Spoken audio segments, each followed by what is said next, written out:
Bon, Mamadou Konaté était un enseignant de formation, mais qui a eu une riche carrière politique au service de son peuple. Mamadou Konaté est né le 1er janvier 1897 à Kati. Alors, après son enfance à Bamako, il a intégré naturellement, après l'école coranique, l'école française. D'où, compte tenu de sa brillance, il a été nommé comme élève, alors devant poursuivre ses études à l'école normale William Pointy au Sénégal, à l'île de Gorée. Alors, précisons que là encore, il est sorti à la fin de sa formation, major de sa promotion en 1919. Et c'est après cela maintenant que, muté dans son pays natal, le Soudan à l'époque, il a exercé successivement à Bamako, à Diafarabé, à Kolokani. Alors, durant tout son parcours d'enseignant, il s'est montré un illustre enseignant qui s'est dévoué corps et âme à la cause de ses apprenants. Alors c'est ainsi d'ailleurs qu'il a rencontré Modibo Keïta, qui fut un de ses élèves à l'école primaire supérieure de Bamako, qui en 1931 a été baptisée École Terrasson de Fougères. Là, Mamadou Konaté enseignait. Et c'est là qu'il a eu à rencontrer l'élève Modibo Keïta, qui finira par être le premier président de la République du Mali. Alors, très tôt, Mamadou Konaté et Modibo Keïta se sont liés d'amitié, compte tenu de leur affinité par rapport à leurs convictions, par rapport à leur vision pour l'avenir de leurs concitoyens. Alors, Mamadou Konaté, il ne fut pas qu'un simple enseignant. Il a été aussi un humaniste au service des populations dans toutes les localités où il a servi, au point que ces populations, une fois qu'il les quittait, ont regretté et avaient tout fait pour qu'il reste aussi longtemps que possible auprès d'eux. Alors voilà peut-être de façon très brève ce que j'ai pu dire de la vie de Mamadou Konaté. Mais si nous devions rentrer dans ce qu'il a été, c'est-à-dire sa carrière politique, je dirais que Mamadou Konaté, avant d'arriver à la lutte politique, de créer le parti Le Bloc Soudanais, il a été d'abord un militant très actif dans une association qu'on appelait le Foyer du Soudan, qui a regroupé à l'époque Mambi Sidibé, Amadou Ambateba et autres.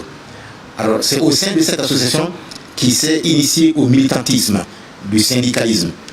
Et une fois syndicat, il s'est battu, notamment pour l'égalité des droits entre les enseignants de souche française blanche et les enseignants noirs.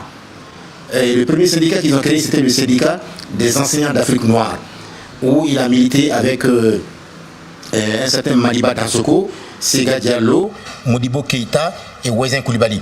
Parce qu'à l'époque, à compétence égale, à niveau égal, un enseignant blanc touchait 3 à 4 fois plus qu'un enseignant noir. Donc ils se sont battus pour l'égalité des droits à ce niveau-là. Maintenant, c'est du syndicalisme qu'il a viré dans la politique. Et c'est à partir de 1946 surtout, lorsque le RDA a été créé à Bamako et qu'à l'issue du congrès constitutif du RDA, des partis politiques qui existaient, notamment le Bloc Soudanais de Mamadou Konaté et le Parti démocratique de Idrissa Diarra ont fusionné pour donner naissance en octobre 1946 à l'Union soudannaise RDA. Donc Mamadou Konaté a été le premier président jusqu'à sa mort en 1956. Et le secrétaire général en fut Modibo Keïta. Donc ces deux hommes ont cheminé ensemble jusqu'à la mort de Mamadou Konaté. Alors c'est pour dire que Mamadou Konaté fut le père spirituel de Modibo Keïta.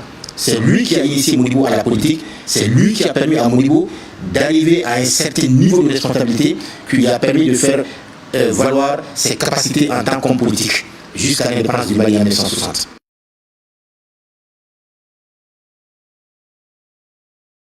Mamadou Konaté était profondément humaniste. Il a pris à cœur les préoccupations des populations avec lesquelles il a toujours vécu. C'est pas pour rien que d'abord il s'est engagé dans la vie associative. C'était pour recourir à des capacités qui lui permettraient d'arriver en assistance aux populations avec lesquelles il a toujours vécu. Et maintenant, de la vie associative, je l'ai dit tantôt, il est venu à la vie syndicale, toujours pour défendre les droits des opprimés. Et de la vie syndicale, il est arrivé à la vie politique. Donc tout cela montre à travers ce cheminement que c'était un homme qui avait à cœur les préoccupations des populations avec lesquelles il a toujours vécu. Alors, c'est pourquoi il n'est pas exagéré de dire que Mamadou Konaté a été le père spirituel de Modibo Keïta. Il fut aussi 2 fois député dans la première constituante française. Et là, il n'a pas manqué d'occasion pour défendre, pour faire valoir les droits à l'indépendance des populations africaines. Pas seulement au Soudan, à l'époque dont il était originaire, mais pour toutes les anciennes colonies françaises en Afrique. Donc c'est pour dire que Mamadou Konaté, partout où il a eu à mener des combats, il s'est illustré par son sens profond de la dignité et de l'honneur.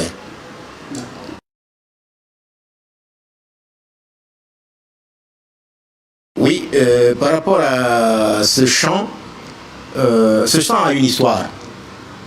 À l'époque, Seydou Badian Kouyaté, qui venait de terminer ses études de médecine en France, a été muté à Bougouni comme médecin de campagne. Et donc dans les années 50, Modibo, qui était un grand activiste politique, sillonnait le pays. Je rappelle à ce niveau-là que de 1947 à 1950, Modibo a pris une disponibilité de 4 ans sans salaire pour sillonner le pays et échanger avec les populations afin de les conscientiser dans le sens de la lutte pour leur émancipation véritable. Alors c'est au cours d'une de ces campagnes dans les années 1956 que Modibo s'est trouvé à Bougouni. Alors il était ce jour-là dans un village où il rencontrait les populations. Alors, et Seydou Badian, qui était médecin de campagne à Bougouni, a reçu un message de Bamako pour lui demander à Modibo de rallier Bamako parce que la maladie de Mamadou Konaté s'était aggravée. Alors, donc, chemin faisant, Modibo a appris que Mamadou Konaté est décédé à son arrivée à Bougouni. Alors, et aussitôt, il a demandé à Seydou Badian, pour la mémoire de Mamadou Konaté, de rédiger un texte qui pourra peut-être éventuellement aider les jeunes à se souvenir, les générations à venir, à se souvenir de Mamadou Konaté en tant que père de la nation soudanaise qui fut la nation malienne par la suite. Mais malheureusement, lorsqu'on proclamait l'indépendance du Mali, Mamadou Konaté ne vivait plus. Donc c'est là-dessus que Seydou Badian a rédigé ce texte.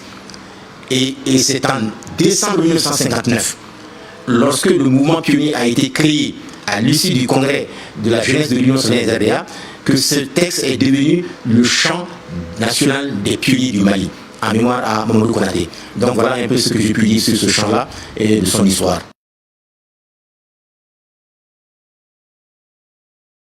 Ce monument, c'était un monument qui a été créé dans les années 90, je crois, du temps du régime d'Alpha Oumar Konaré, pour la mémoire de tous les grands hommes qui ont eu à mener le combat d'émancipation du peuple malien. Mamadou Konaté, je l'ai dit tantôt, a été le père spirituel de Modibo Keïta. Et il méritait effectivement qu'il y ait des symboles qui feraient en sorte que nous ne l'oublions jamais. Et que les gens apprennent à savoir qui il est et à suivre son exemple pour que le Mali soit réellement ce que Mamadou Konaté avait voulu, malheureusement qu'il n'a pas pu vivre jusqu'en 1956.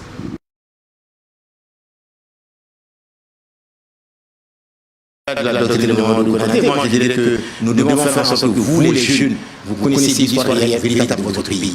Les grands hommes qui ont fait l'histoire de ce pays-là, vous devez le connaître.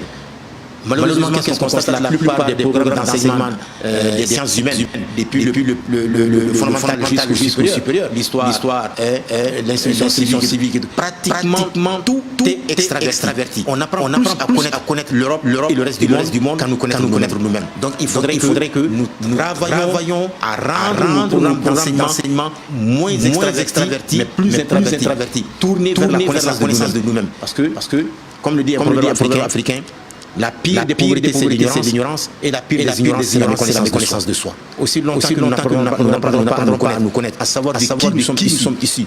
Qu'ont-ils fait aujourd'hui, nous bénéficions un tant soit peu de ce qui existe aujourd'hui, nous n'allons jamais sortir de la crise dans laquelle nous nous trouvons aujourd'hui depuis des dizaines d'années. Alors c'est pourquoi je dis, il vaut mieux que les programmes d'enseignement soient orientés de façon essentielle vers la connaissance de notre histoire, sans laquelle connaissance, toute tentative pour nous de nous émanciper sera faite.